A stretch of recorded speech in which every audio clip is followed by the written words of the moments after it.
Depuis ses débuts, la Fédération pour la paix universelle s'implique fortement pour bâtir un monde de paix.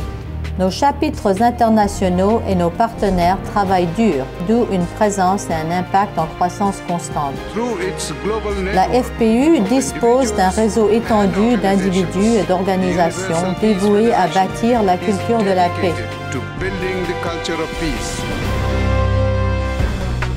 Les conférences internationales de dirigeants de la FPU continuent d'inspirer des personnes importantes, avec la vision du fondateur, une famille en Dieu. Nos séminaires abordent la bonne gouvernance, les droits de l'homme, l'éducation du caractère, l'importance des valeurs spirituelles. Dans tous les pays et continents, il y a des valeurs touchant à la famille, la vie et la religion.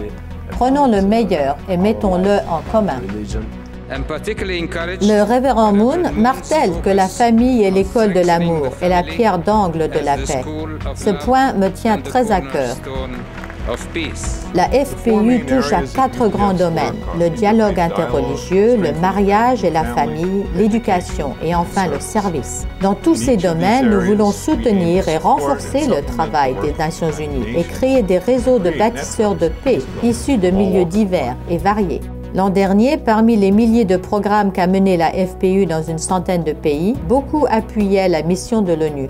Les régions se sont chargées de célébrer et d'amplifier l'œuvre des Nations Unies grâce à plus de 200 opérations dans 80 pays. Nous leur disons merci. Vous voyez des femmes d'Afrique, d'Europe et des États-Unis, du monde entier. Elles se réunissent avec le même but et les mêmes idées pour faire bouger les choses. La FPU a aussi organisé une série de programmes éducatifs pour des mariages et des familles solides, notamment un partenariat avec la Journée de la famille du Bureau de l'ONU pour la famille. Les chapitres de la FPU ont mené des actions humanitaires tout autour du monde, notamment en Haïti et au Pakistan. Un programme de secours en Thaïlande après les inondations et une aide conséquente au Japon frappé par le tsunami. En plus de notre travail d'ONG affilié à l'ONU, nous créons de forts partenariats, par exemple avec l'Union africaine pour célébrer la Journée de l'Afrique chaque année à New York. Les chapitres locaux de la FPU ont aussi leur propre programme. Je remercie la FPU pour cet heureux jour de l'Afrique. Relançons notre partenariat pour poursuivre la paix et le progrès de tous les peuples d'Afrique. En 2000, le fondateur proposait de créer un conseil interreligion aux Nations Unies. L'anniversaire de son appel a donné lieu à diverses consultations sur ce point. Les libéraux et les intégristes des 3 foi doivent construire des ponts et tenter d'éviter de futures confrontations. Un conseil interreligieux à l'ONU qui tiendrait des conférences et des ateliers leur serait bien utile pour atténuer les tensions. Plusieurs pays disposent déjà de leur propre conseil interreligieux. C'est encourageant. Tout récemment, en Thaïlande, les représentants des diverses foi ont constitué un conseil avec l'appui des autorités et de la société civile. Autre date marquante, la célébration de la première semaine mondiale de l'harmonie interreligieuse de l'ONU. Les chapitres de la FPU ont joué un rôle important avec des événements dans 40 pays. Les échanges avec les responsables religieux débordent d'amour. Le désir d'hériter une riche tradition est là, mais aussi de coopérer pour faire de grandes choses ensemble. Cette année, nous sommes très heureux de travailler avec le bureau du président de l'Assemblée générale et d'autres ONG.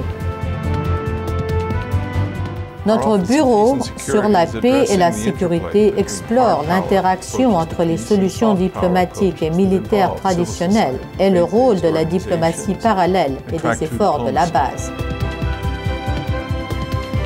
Les fondateurs de la FPU ont mené une tournée de paix dans 10 pays afin de donner plus d'ampleur aux perspectives spirituelles et religieuses pour la paix.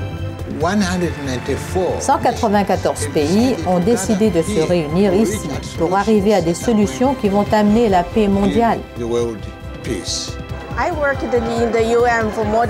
Je travaille aux Nations Unies depuis plus de 30 ans. En voyant un tel effort de la base pour soutenir l'ONU, je me dis que nous arriverons à la paix mondiale de mon vivant. pour aller vers une nouvelle ère de paix universelle et pour établir des Nations unies qui mettent fin à la guerre, au conflit, à la pauvreté, à la souffrance et à l'injustice. Nous devons recevoir la parole de Dieu et sa direction et nous devons connaître la providence de Dieu. Son discours était un appel à aller au fond de nous-mêmes et à songer à la situation du monde. Il s'agit aussi de voir comment la FPU peut être l'agent de ce changement.